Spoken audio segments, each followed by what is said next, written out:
Yeah, hi, it's Bill. Callahan. It's about 10 o'clock. Yeah, just wondering where you are. Yeah, hi, it's Bill. Callahan. Yeah, and I just wanted to make sure you knew that we did start at the usual time this morning. Yeah, it isn't a half day or anything like that. So if you could just go ahead and get here as soon as possible, that would be terrific. Yeah, hi, it's Bill. Callahan. Yeah, hi. The Vikings. I feel we're going to beat the Vikings, and the reason why I say that is because if the Redskins do this strategy, we're going to beat the Vikings. And all they have to do, all Greg Minuski has to do, is blitz Kirk Cousins the whole game. If we blitz Kirk Cousins the whole game, understand, we know what Kirk is. We've seen Kirk here. We've seen teams blitz Kirk and how Kirk gets extremely rattled when he gets blitzed and he gets uncomfortable. I remember when I lost my mind. There was something so pleasant about that place. Even your emotions have an echo in so much space. And when you're out there without care, yeah, I was out of touch. But it wasn't because I didn't know enough.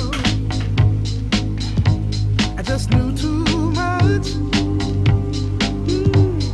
Does that make me crazy? Does that make me crazy? Does that make me crazy?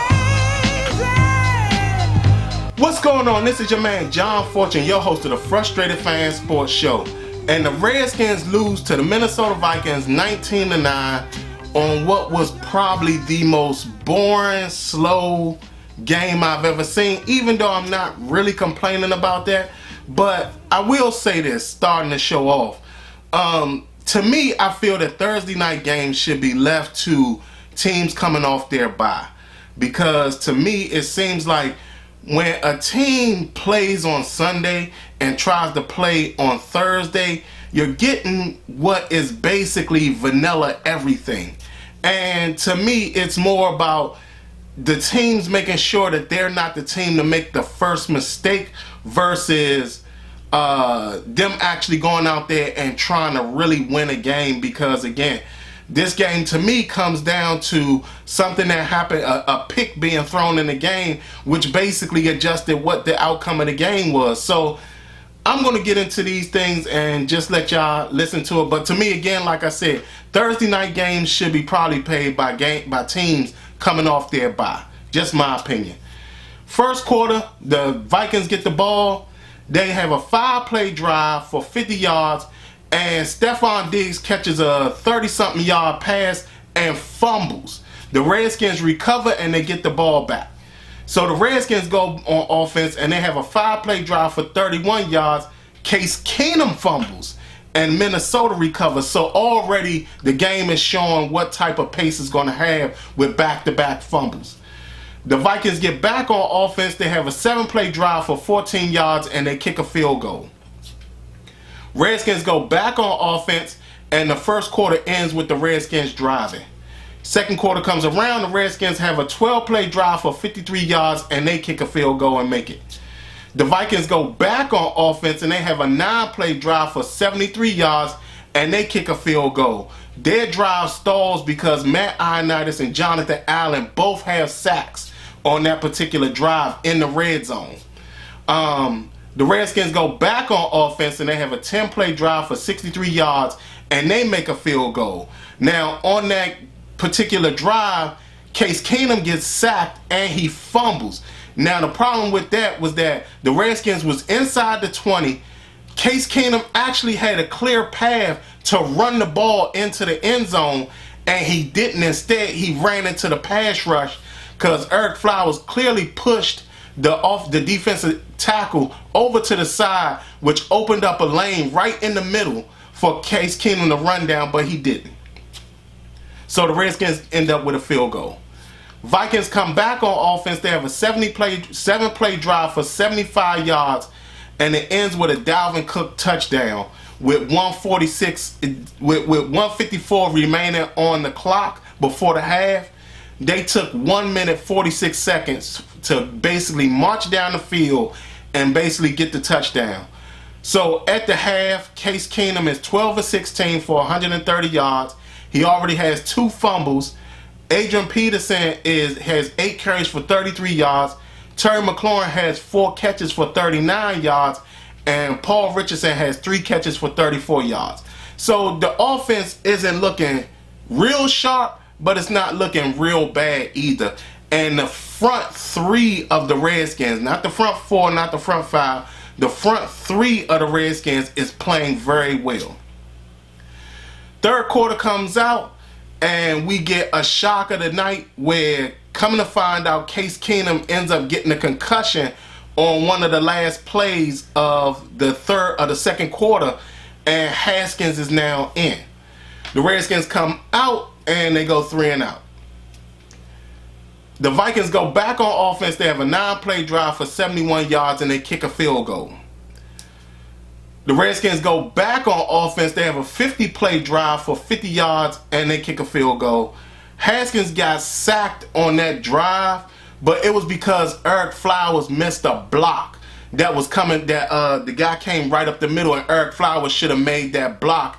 Instead, he was trying to double team another guy when he should have been focusing on the guy that was coming up the middle. After that, the Vikings go back on offense. They have a 5-play drive for 19 yards. And the Redskins on a 4th and 1, the defense, Deron Payne gets under the center and basically blows a quarterback sneak completely up. So the Redskins stop the Vikings on 4th and 1, change of downs, Redskins get the ball back. They have 2 plays for 4 yards, and Haskins throws a pick. This is what changed the game. This is what basically changed the outcome of the game. This is the mistake that happened that changed the outcome of the game. The Vikings go back on offense, and they're driving into the third quarter.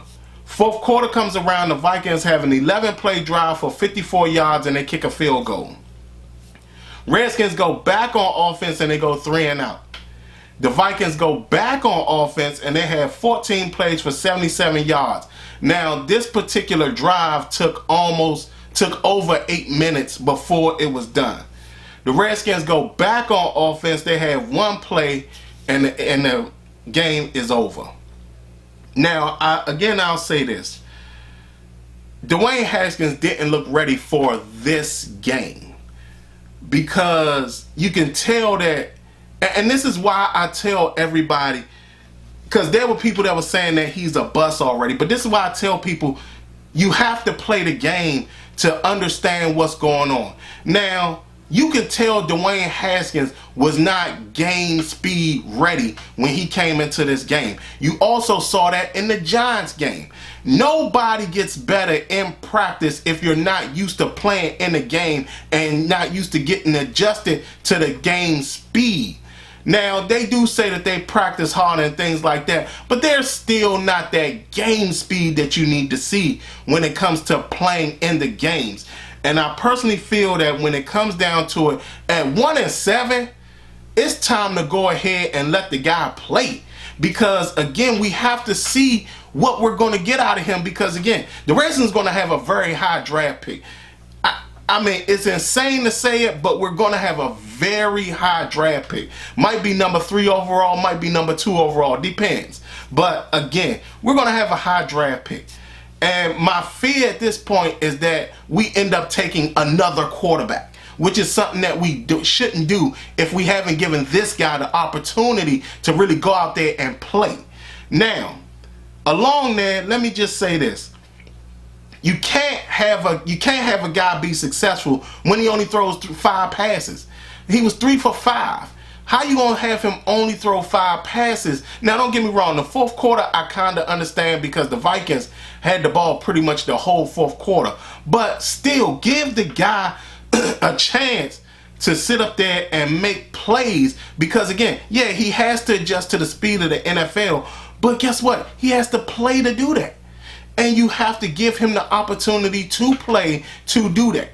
Now, along the route, again, AP is basically the play of the game because that's all we did. We basically ran all day, which again, I'm not complaining about running all day, but when you gotta put play action in there to really do something. Now, in the first half, they were doing that, but Case Keenum is just a fumbling machine. He cannot hold the ball for anything, and it just bothers me to no end that he fumbles the ball so much.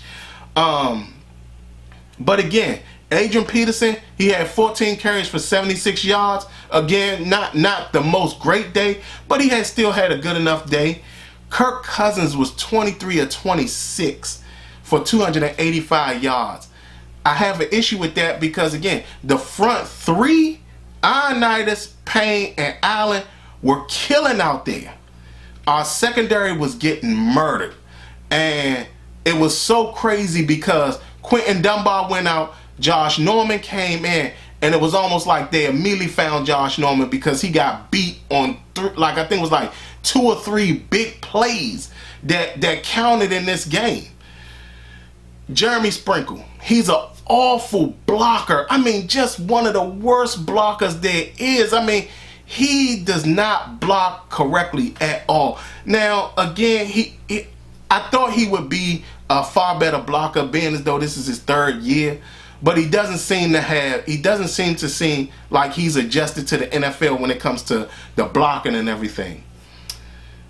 Dalvin Cook and Matson, or however you say his name, they were carving us up. We could not stop the screenplay for anything. And that was such a shocker because all they kept doing was the screenplay, and we didn't, like, Greg Minuski didn't adjust to stopping that at all. You know, and again, I think that we should have incorporated some more blitzes and things like that because, like I said, again, the front 3 were getting the pressure, but it was still missing something because Kirk needed to be pushed off of his rhythm, and he started to get in rhythm because even at that point, Stephon Diggs, he had 7 catches for 143 yards in this game. I mean, that's a lot of yardage to be gaining when it comes to, you know, a Thursday night game and trying to push him off his thing. But there was also a whole bunch of missed tackles. Like Cole Holcomb was missing tackles. Troy Apke was missing tackles. So I'm not really sure, but I do want to go back to what I said before.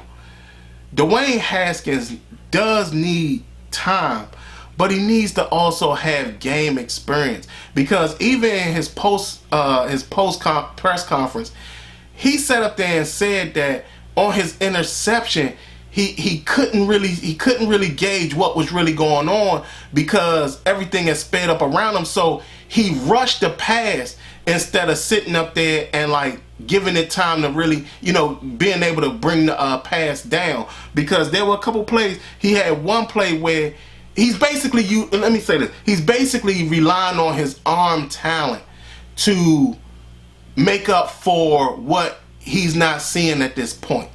Now, but again, you can tell that when he's playing, he's just a guy that's not used to NFL game speed. And the only way you get used to NFL game speed is to sit up there and have the guy play. At 1-7, you have nothing to lose. Nothing. Because again, if you end up with a high draft pick, maybe somehow you find the next Trent Williams, or you can even trade that pick to see if somebody else want one of these top quarterbacks coming in the draft. Maybe you can find a way to see if you can get somebody to convince you to get a wide receiver or something, or offensive or other offensive lineman. You need something because again, Dwayne Haskins, we got to see what we got in this guy. We can't let him fail because of the fact that we're trying to keep it safe or keep jobs. He needs time and he needs to play. Other than that, this has been your man John Fortune, and this has been the Frustrated Fan Sports Show.